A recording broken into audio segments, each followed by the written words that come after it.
कर्मों का लेखा जोखा रानी को वेश्या बना दिया। यह कहानी एक रानी की है जिसका जीवन उसके कर्मों के गहन उतार चढ़ावों से भरा था। यह एक ऐसी गाथा है जो हमें सिखाती है कि हमारे किए गए हर काम का फल हमें मिलता है, चाहे वह कितना भी सूक्ष्म क्यों न हो, और अंततः कोई भी अपने कर्मों से बच नहीं सकता। प्राचीन भारत के मध्य में एक समृद्ध और मनमोहक राज्य था जिसका नाम रत्नपुर था। इस राज्य पर महारानी रूपमती का शासन था। वह इतनी सुंदर थी कि मानो साक्षात अप्सरा धरती पर उतर आई हो। उसके केस रेशम से भी मुलायम थे, आंखें गहरे सागर सी थी और उसकी मुस्कान किसी को भी मोहित कर सकती थी। परंतु इस अलौकिक सौंदर्य के पीछे एक घमंडी, अहंकारी और हृदयहीन आत्मा छिपी हुई थी। रूपमती को अपने रूप और अथाह धन पर इतना अभिमान था कि वह स्वयं को देवताओं से भी बढ़कर मानती थी। उसके महल की दीवारें सोने से जड़ी थी, फर्श पर बेशकीमती रत्न बिछे थे और हवा में चंदन की सुगंध घुली रहती थी। जबकि उसके राज्य के बाहर गरीब और भूखे लोग दम तोड़ रहे थे। रूपमती की क्रूरता की कोई सीमा नहीं थी। वह अपनी प्रजा पर तरह तरह के अत्याचार करती थी। अगर कोई किसान उसकी उपजाऊ जमीन पर खेती करता तो वह उसकी पूरी फसल जबरन छीन लेती और उसे घर बेघर कर देती। गरीबों का अपमान करना, उन्हें अपने महलों के द्वारों से धक्के मार कर निकालना और उनके कष्टों पर ठहाके लगाना उसकी दैनिक आदत थी। उसके मन में दया का अंश मात्र भी नहीं था। वह अपनी सुख सुविधाओं के लिए किसी भी हद तक जा सकती थी। उसने अपने मनोरंजन के लिए जंगली जानवरों को बंदी बनाया और उन्हें अपने सामने तब तक लड़वाती थी जब तक उनमें से एक की मृत्यु न हो जाए। अगर कोई नागरिक उसके आदेश का उल्लंघन करता या उसके खिलाफ आवाज़ उठाता तो उसे सबसे क्रूरतम दंड दिया जाता था। कभी कभी तो उसे तड़पा तड़पा कर मौत के घाट उतार दिया जाता था। रूपमती ने अपने स्वार्थ के लिए कई ऐसे नियम और कानून बनाए थे जो उसकी प्रजा के जीवन को नर्क बना देते थे। उसके गलत कर्मों का घड़ा धीरे धीरे भरता जा रहा था, मानो नियति उसके हर पाप का हिसाब रख रही हो। कहावत है कि कर्मों का फल देर सवेर मिलता ही है, और यह अटल सत्य है। रूपमती की क्रूरता और अन्याय की कहानियां दूर दूर तक फैल चुकी थी। जैसे किसी महामारी की तरह एक दिन एक पड़ोसी राज्य के शक्तिशाली और न्यायप्रिय राजा वीरेंद्र को रत्नपुर की दुर्दशा और रानी रूपमती के अत्याचारों का पता चला। राजा वीरेंद्र एक धर्मात्मा और पराक्रमी शासक थे जो अन्याय को बर्दाश्त नहीं करते थे। उन्होंने अपनी विशाल और सुसज्जित सेना के साथ रत्नपुर पर हमला करने का निश्चय किया। रूपमती, जो हमेशा अपने विलासिता और भोग विलास में डूबी रहती थी। इस अप्रत्याशित हमले के लिए बिल्कुल तैयार नहीं थी। उसकी सेना नाम मात्र की थी, क्योंकि सैनिक भी रानी के अमानवीय व्यवहार से असंतुष्ट थे और उनका मनोबल गिर चुका था। वे अपनी रानी के लिए लड़ने को तैयार नहीं थे। युद्ध कुछ ही दिनों में खत्म हो गया और रत्नपुर राजा वीरेंद्र के हाथों में आ गया। रानी रूपमती को अपना राजपाट, अपने वैभव और अपने अभिमान को छोड़कर भागना पड़ा। उसने कभी सोचा भी नहीं था कि उसे यह दिन भी देखना पड़ेगा। वह अपने साथ कुछ भी नहीं ले जा पाई, न तो अपने कीमती गहने, न अपने रेशमी वस्त्र और न ही अपने प्रिय दास दासियां।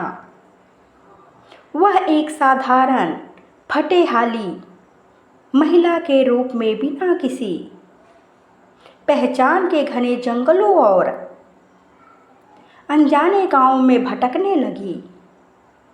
जिन लोगों पर उसने कभी अत्याचार किया था, उन्होंने उसके सामने सिर झुकाया था।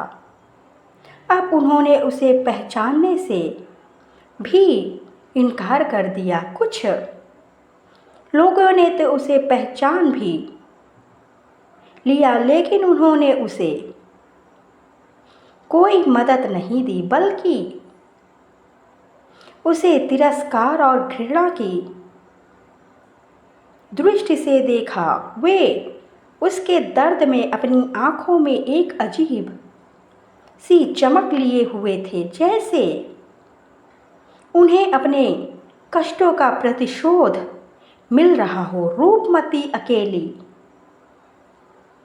पड़ गई, बेसहारा और भूखी। उसे अपनी भूख मिटाने के लिए भीख मांगनी पड़ी, लेकिन कोई उसे एक टुकड़ा रोटी भी नहीं देता था। उसकी हालत इतनी दर्दनीय हो गई थी कि उसके बाल धूल और कीचड़ में सने हुए थे, उसके कपड़े फटे हुए थे और उसका शरीर भूख और बीमारी से सूख चुका था। समय बेरहमी से बीतता गया और रूपमती को अपनी जिंदगी गुजारने के लिए ऐसे काम करने पड़े जिनकी उसने कभी सपने में भी कल्पना नहीं की थी। उसे खुले आसमान के नीचे सोना पड़ता, कभी कभी तो गटर के किनारे। भूख और सर्दी से उसका शरीर कांप उठता।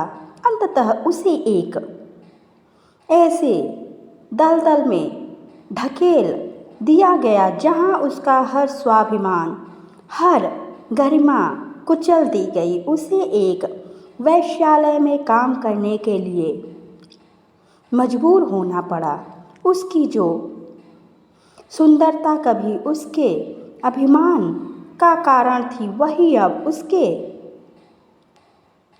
पतन का साधन बन गई। उसे हर रात उन पुरुषों के सामने झुकना पड़ता था जिन्हें उसने कभी अपने पैर की धूल भी नहीं समझा था। उसके पुराने कर्म अब उसके सामने एक भयावह स्वप्न बनकर आ रहे थे। उसने दूसरों को जो दर्द दिया था, जो अपमान सहने को मजबूर किया था, वह अब उसे खुद झेलना पड़ रहा था। उसे उस अपमान, तिरस्कार और शारीरिक मानसिक पीड़ा का सामना करना पड़ा जो उसने अपनी प्रजा पर कभी बरसाई थी। उसकी जो सुंदरता कभी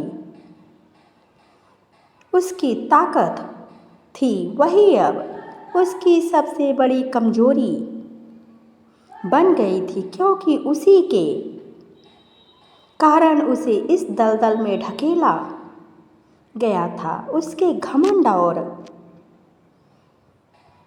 क्रूरता ने उसे इस हाल में ला दिया था जहां वह अपनी पिछली जिंदगी का एक दुखद प्रतिबिंब बन गई थी। एक दिन जब वह एक सुनसान और गंदी गली में बैठी थी तो उसे अपने पुराने जीवन की हर घटना, हर क्रूर कर्म, हर अन्याय एक फिल्म की तरह याद आने लगा। उसे अपने किए गए गलत कर्मों का गहरा एहसास हुआ। उसे अपनी गलतियों पर इतना गहरा पछतावा हुआ कि उसकी आत्मा कांप उठी। उसने महसूस किया कि उसने जो कुछ भी दूसरों के साथ किया था वही अब उसके साथ हो रहा था, और यह सब उसके कर्मों का ही अटल फल था। उसकी आंखों से पश्चाताप के आंसू गंगा की धारा की तरह बहने लगे। उसे समझ आ गया था कि जीवन में असली सुख धन और शक्ति में नहीं है, बल्कि दया, करुणा और अच्छे कर्मों में है। वह उस क्षण समझ गई कि अहंकार और क्रूरता का मार्ग केवल विनाश की ओर ले जाता है। रानी रूपमती की यह कहानी हमें सिखाती है कि हमारे कर्मों का लेखा जोखा हमेशा होता है और प्रकृति का न्याय अटल है। हम जो बोते हैं वही काटते हैं। यह ब्रह्मांड का एक परिवर्तनीय नियम है। चाहे कोई कितना भी शक्तिशाली, धनी या सुंदर क्यों ना हो, अगर उसके कर्म अच्छे नहीं हैं तो उसे एक दिन उसका परिणाम भुगतना ही पड़ता है। रानी रूपमती का जीवन इस बात का एक दुखद और गहरा उदाहरण है कि कैसे घमंड और क्रूरता एक व्यक्ति को पतन की सबसे निचली सीढ़ी पर ढकेल सकती है, और कैसे कर्मों का फल हर किसी को भोगना पड़ता है, चाहे वह राजा हो या रंक। इसलिए हमें हमेशा सकारात्मक और अच्छे कर्म करने चाहिए। दूसरों के प्रति दयालु रहना चाहिए और किसी को भी नीचा नहीं दिखाना चाहिए, क्योंकि हर कर्म का अपना एक परिणाम होता है। जय श्री श्याम।